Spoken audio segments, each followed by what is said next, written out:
This week on Crunch Week, Apple Watch goes on pre-order, Zynga gets a brand new, old CEO, and HBO Now touches down for cord cutters. Hey everyone, welcome back to Crunch Week. It is finally Friday. I'm Alex, and I have one Sarah, and I have two Sarahs, and they're both awesome. It's an Alex sandwich. It's true. It's like, We've I'm never awesome, done this and before. you're No, carbs. The two Sarahs. The two Sarahs, which anybody who doesn't work here doesn't realize that at any time during the day when someone says, hey Sarah, both of us turn. Yeah. Because we sit really close to each other. And it's hilarious every single time. It's like watching two lemmings. Like, what? Right. Fantastic. Yeah. Speaking of Different lemmings, Sarah. well. Speaking of lemmings and people that follow the herd and are part of group dynamics and are sheeple. Ooh, I'm sorry. sheeple. Well, it's Friday. I'm a little punchy. Apple Watch finally is here. Pre-order day started. Well, I mean, the Apple nerds are out the store being lonely and sad and Kyle white Russell and male. is one of those nerds. He is down there. Yeah, he's at the Palo Alto store getting an Apple Watch. I just said lonely, sad, white, and male, and that's Kyle Russell. Nailed it. Good. So who's getting one? You are punchy today. I'm not getting one. I did not stay up till midnight to pre-order. No. I didn't pre-order today when I woke up at a reasonable hour, and I don't really plan to. And this is weird because I'm kind of an Apple nerd. Aficionado, if you will. And yeah, I mean, I always buy Apple products, especially new stuff, and I just feel like I'm not getting the vibe with the Apple Watch. You don't feel like you should have something on your wrist that does the exact same thing as the phone that you have to carry with you? Right, well, and it's just like the affordable version of the Apple Watch is not the one I want. Of course, I'm like, ooh, I guess if you had like a cool gold, beautiful thing that cost $50,000 or something, you know, it's like $10,000. $10,000. All right, I was. So this is actually the first being time you were on dramatic. this show. It was the day we talked about the gold Apple laptop, and you were like, "Gold all the way, bring it home. I gotta have That's what that I'm gold saying. laptop." I would like a fancy gold Apple Watch, but it is totally cost prohibitive. Can So we I'm just kind of expense like, that? I don't want the model that I don't want. So you're saying you don't get paid enough?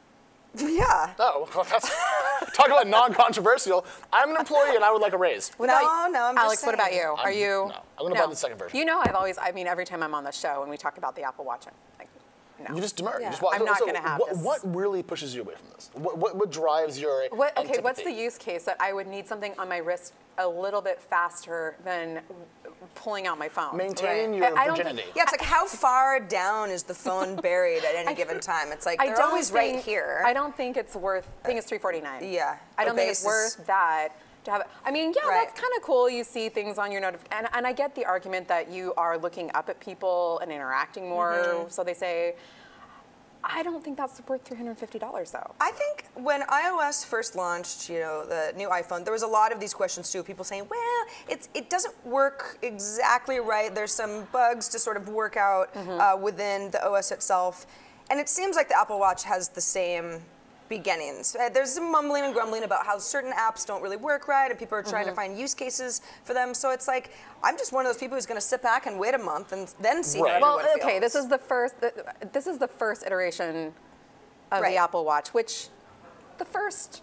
It's usually something It's usually something that The you don't want to get the iPhone first. need to be Guys, worked the out. Yeah. iPhone launched with no third-party applications. Apple is brilliant at setting a new direction and then perfecting it. Like Right. iPhone, right?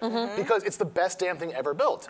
But when it first came out, it was fat, no battery life, no 3G, no third-party apps. It was stripped down and very expensive. Good point. This is how I feel about this device. I know I'm going to have one in 2 years. I guarantee it. Right. But right now, You know this. I know this. I have foreseen. I'm actually an Oracle. Well, it's like we don't know how our behavior is going to change yet, right? We're all just like, we're trying to guess at how the Apple Watch will improve our lives, but nobody really knows yet because people have to wear them for a while. You have to have a use case.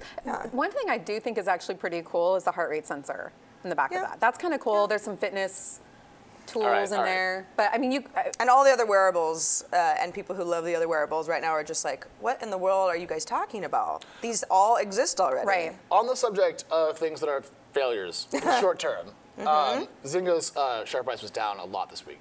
Yeah. it Yeah, dropped. why For a was funny, that? for That a was- funny reason. One of the reasons, so it turns out Triumphant that return. there was a plague in Farmville, everyone, and all the crops died. And this, so Farmville. in a really shocking, dramatic move announced after the end of trading, Mark Pincus is back as the CEO of Zynga. And he's the ousted. founder and original CEO. How did that happen? Did he appoint himself? He was still chairman of the board and owns a lot of shares in that company. That's what I don't know if that was him saying, I'm just going to come When back. he has take over? voting majority as well. That's my understanding. But so the old CEO, the now old CEO, Don Matrick, used to run Xbox at Microsoft. So when this happened, I'm like, I actually never met Don. I don't know if he's smart, funny, and asshole. So I called some people, and I'm like, so Matrick, is he? Everyone was like, he's really smart, and so I got a good review from him. Yeah. So I don't understand the move. And then Wall Street shat all over their share price, like 11% overnight, and it hasn't recovered as much as you would think. So what do you guys think about this? Were you surprised? Do you think it's a good move? I don't know. Like I can't think of one instance where I have interacted with anything Zynga branded, Zynga Games, Zynga anything in like a year. Right. And that's even seen a mention of it on Facebook. Well, they made all their money betting on the Facebook platform, and then they were very slow to go anything mobile. I feel, and anyone I ever talked to that ever worked there, it wasn't a really great experience either, and they ended up letting a lot of people go. Right down the street from us here at TechCrunch. One of my best sources on this says that working there is like working. They doesn't have a morgue right now. It's so depressing inside of the actual building. Well, Pincus has his work cut out for him, I guess. Well, at $2.30 a share. I guess it's cheap.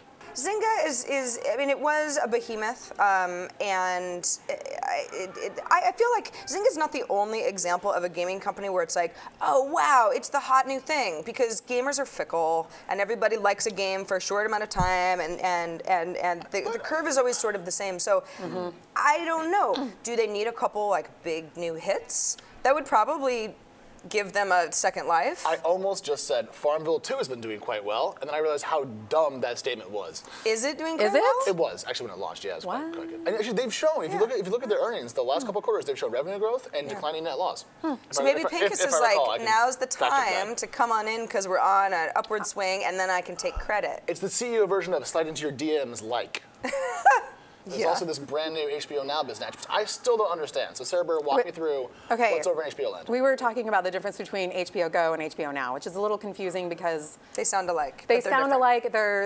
They sound like they're the same thing. They're both on Apple TV. HBO Go, HBO Now, Sarah Lane. Anyway, so one HBO Go is for people who subscribe to cable, and that is an offering for people who have HBO on their cable. Yeah. That's already been available on Apple TV.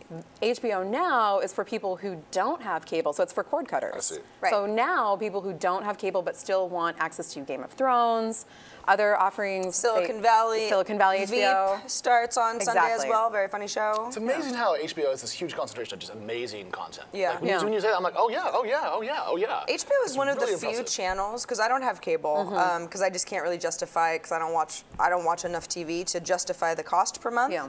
But HBO I watch a lot of. And I can't think of too many networks that I would say, yeah, $15 a month, totally worth it for one network. Right. Because that's HBO is Amazon just so Prime. good. Yeah. And it's not just new shows, it's the library of old shows. I'm going through Oz right now. You know how old that show is? 6 seasons of it. It's going to take me months. What's Oz? Oh, it's a prison show. Ah. It's great. Anyway, that's HBO. They've got a lot of great stuff. I don't know. I think that if HBO is successful with this and gets a lot of signups, and I think it will, I think other networks will have to follow suit, and it really gives the person who wants to be a cord cutter, doesn't like cable or whatever, just a ton of new choices, which is sort of like, okay, if you want to spend $50 a month, then you just pick and choose. You know, for me it'd be like HBO, Bravo. Yeah, but that kills Fusion, that kills ESPN. I mean, these are brands that get per subscriber revenue per month, even if I don't watch the show, watch the channel. And so I really feel like if you go to that a la carte model, which I'm, as a consumer, in favor of, I wonder what that does to the dynamics of economics. I think there are people who would separately subscribe to ESPN or these other offerings, and I think HBO figured that out. I had it backwards. So ESPN supports these smaller channels, right? Because you get the package at ESPN. I see what you're saying, yeah. Goes to other smaller channels HBO figured out that that people were buying cable because of HBO. Yeah. I mean, I was one of those people. So was and now you don't have to watch Game of Thrones. Yeah, exactly. Except all the pirators, of which there are many. I cannot comment on piracy at all. Just saying, it's the most pirated show, ever. It's because it's one of the best shows ever created by man. Or humans. Humans. There we go. Yeah. Mankind. Humankind. Humankind. There we go. Great. Yeah, so, we've covered all the bases. To summarize, Apple Watch maybe, HBO, fuck yeah.